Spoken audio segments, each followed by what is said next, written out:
from a number of alternatives to achieve the desired result. My dear children, you are in an important phase of your lives. You have to make a lot of decisions concerning your future, whether to pursue a higher education, in what stream should you pursue, whether it is BCom or some art subject, or whether it is a CA. Ask for God's guidance in each and every step. If any one of you lacks wisdom, you should ask God, who gives generously. It seems so easy to do this, yet often we don't think to ask God for His wisdom. It is very, very easy to just ask God for wisdom. But many a times we don't do that.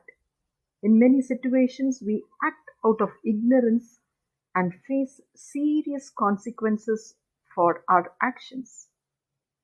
God longs to grant us spiritual wisdom that not only helps us make wise choices, but also gives us the ability to act with integrity and love. Let's seek God every day in faith and ask for wisdom, who gives generously.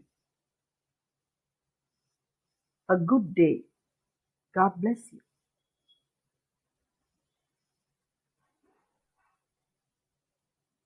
We have come to the last chapter in economics, Introduction to Statistical Methods and Econometrics. So this year has been a most unusual year. We haven't met even once, but I'm here teaching the last chapter in economics. The term statistics originated in the West and was known by various names such as status in Latin, statistic in German, statistic in French. So this word statistic originated in the West and various names were given for statistics. It is said that Gottfried Eichenwald used the word statistic in 1749 to describe the political science of different countries. So this term is said to be used by Gottfried Eichenwald in the year 1749. Statistics, as its title, was Contributions to Vital Statistics by Francis G.P. Mason in 1845. So the word statistics was first used as a title in the book Contributions to Vital Statistics, which was written by Francis G.P. Mason, and it was to prepare a systematic study about the birth and death related data. So this book contained a systematic study of the birth and death related data. So who is the father of statistics? The father of statistics is Roland Fisher. Roland Fisher. So Roland Fisher was a biologist who lived during 1890 to 1962 in England. So the fundamental principles of statistics were developed by the biologist Roland Fisher, who lived in England during the last century. His studies in statistics led to the synthesis of evolution and modern genetics. So the father of statistics is Roland Fisher. Who's the father of statistics? Indian statistics. There is a difference here. He is a father of statistics. But for India, separately, we have a father of Indian statistics. He is none other than P.C. Mahalan-Nobisz. P.C. Mahalan-Nobisz. Prasanta Chandra Mahalan-Nobisz, 29th June 1893 to 28th June 1972. So this question was asked in the last year public exam. It was asked as write a note on father of statistics. If that question is asked, you have to write about Roland Fisher because Roland Fisher is called as the father of statistics. Specifically, if they ask, write a note on the father of Indian statistics, then you have to write about Prasanta Chandra Mahalanobis. So Prasanta Chandra Mahalanobis is known as the founder of modern statistics and also as father of statistics in India. So he is the father of statistics only in India. Since 2007, 29th of June every year is celebrated as Statistics Day to commemorate his birth anniversary. So to honor the father of Indian statistics, Prasanta Chandra Mahalanobis, since 2007, June 29th has been celebrated as Statistics Day to commemorate the birth anniversary of Mahalanobis. So some definitions for statistics. Here we have two definitions. The first one is given by Boddington and the second one Croxton and Cowden. Statistics as a science of estimates and probabilities. So Boddington defines statistics as a science of estimates and probabilities, whereas Croxton and Cowden define statistics as collection, organization, presentation, analysis, and interpretation of numerical data. So, according to Croxton and Cowden, statistics is the art of collecting, organizing, presenting, analyzing, and interpreting all the numerical data. So, two definitions are given in the textbook. In case they ask define statistics, you can opt. You can either write Boddington or Croxton and Cowden. Sometimes they specifically ask you to define statistics in the words of Croxton and Cowden. In such a case, you have to specifically write only Croxton and Cowden's definition of statistics. Next, we have the functions of statistics.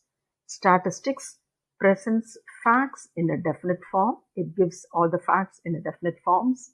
It simplifies mass of figures.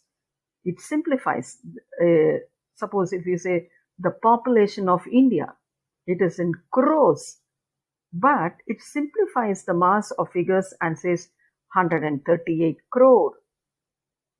Okay, so it simplifies the mass of figures.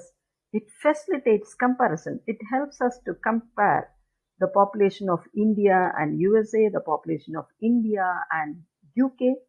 So it facilitates comparison. It helps in formulating and testing. Statistics helps us to formulate. At the same time, it also helps us to test. It helps in prediction. We are able to foresee and predict what will happen in the future. It helps in formulation of suitable policies. So for the administrators, it helps them to formulate suitable policies depending on the data collected through statistics. So what are the types of statistics? There are two major types of statistics named as descriptive statistics and inferential statistics. So statistics can be broadly classified into two: descriptive statistics and inferential statistics. So what do you mean by descriptive statistics? In this type of statistic, the data is summarized through the given observation. So here the data is summarized through the given observation. So descriptive statistics is a way to represent and describe a collection of data using tables and graphs. So the branch of statistics devoted to the summarization and description of data is called as descriptive statistics. So whatever data they have collected, they summarize it and give it in the form of pie diagram or bar diagram or tables or graph. That is only called as descriptive statistics. What is inferential statistics? This type of statistics is used to interpret the meaning of descriptive statistics. So whatever diagrams or graph you get from the descriptive statistics, with the help of that, Here we are able to interpret the meaning given through descriptive statistics. So, inferential statistics is a method which allows us to use information collected from sample to make decisions, predictions, or inferences from a population. So the branch of statistics concerned with using sample data to make an inference about a population of data is called as inferential statistics. So these are the major two types of statistics. So descriptive, the difference between descriptive and inferential. Works with a smaller data set, it works with a larger data set. Process is simpler to do. Process is more complex as we have to decide on the best sampling techniques. Descriptive, you just summarize it and give it in the form of table and graph. Whereas here, you have to see the table and the graph, and then you have to decide, you have to predict, and you also have to get some inferences from the population of data that you have collected. Results obtained represent the entire data set. Results obtained present a portion of the population but can be used to deduce information about the entire population with some amount of uncertainty. Here, error involved is usually less, error involved is usually more. So, this is the major differences between descriptive statistics and inferential statistics. Next, let us go on to data. So, what do you mean by data? Data is the information about facts or numbers collected to be examined and used to help with decision. Data are the basic raw materials for statistics. So, for deriving any statistical tool, we have to have raw materials. Raw materials are nothing but the data. So, the data are the basic raw materials of statistics. So data is the information about facts or numbers collected to be examined and used to help with decisions. So what are the types of data? Data can be categorized into two, based on characteristics and based on sources. So based on characteristics, you can classify data into two, quantitative data and qualitative data. Based on sources, it can be divided into two, primary data and secondary data. So what do you mean by quantitative data? Quantitative data is based on some measurable characteristics, that is the height of the person, the weight of the person, the age of a person. So it is given in the form of a quantity. So quantitative data are those that can be quantified in a definite units of measurement. You can give a definite number, 5. What is your age? 50. What is your age? 16. What is your height? 5.3. What is your height? 5.3. What is your weight? I am 40 kgs. So it gives a precise, it gives a definite, a quantified in definite units of measurement. What do you mean by qualitative data? It talks about the quality, refers to qualitative characteristics of a subject or an object. So here data are classified on the basis of some attributes. A characteristic is qualitative in nature when its observations are defined and noted in terms of presence or absence of certain attributes in discrete numbers. For example, what is your gender? To which community do you belong? Whether that person is a honest person. This teacher is a very patient teacher. She is a very partial teacher or impartial teacher. It talks about the quality of the person. So quantity means it is based on some measurable characteristics, whereas quality is given on the basis of some attributes. Next we have the nominal data and the quantitative data can be given as continuous data and discrete data. The same way qualitative data can be given as nominal data and ordinal data. Before that, let us finish with primary data and secondary data. First-hand information is called as primary data. Second-hand information is called as secondary data. So primary data is first-hand information collected by the investigator himself, and it can be original and reliable, and it is collected for the first time. Whereas secondary data is a second-hand information. It is not very reliable as the primary data. They already exist in some form. It can be either published data or unpublished data. Okay, so this is about primary data and secondary data. Data which is collected for the first time is called as primary data. Second-hand information or data which is already existing in some form, it can be published or unpublished, is called as secondary data.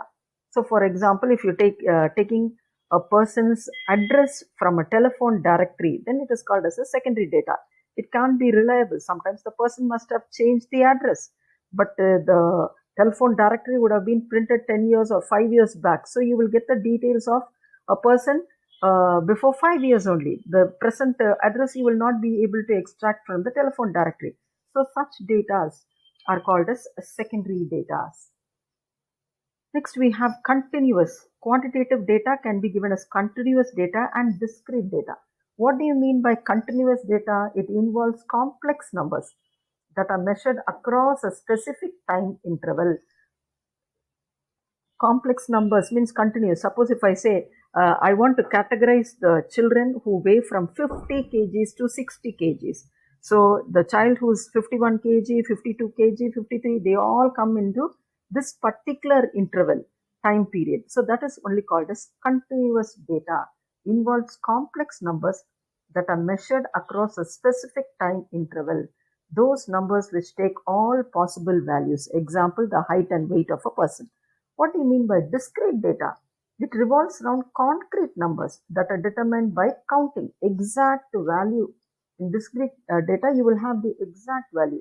That is the number of students in a class. You can either say 37 or 75 or 98.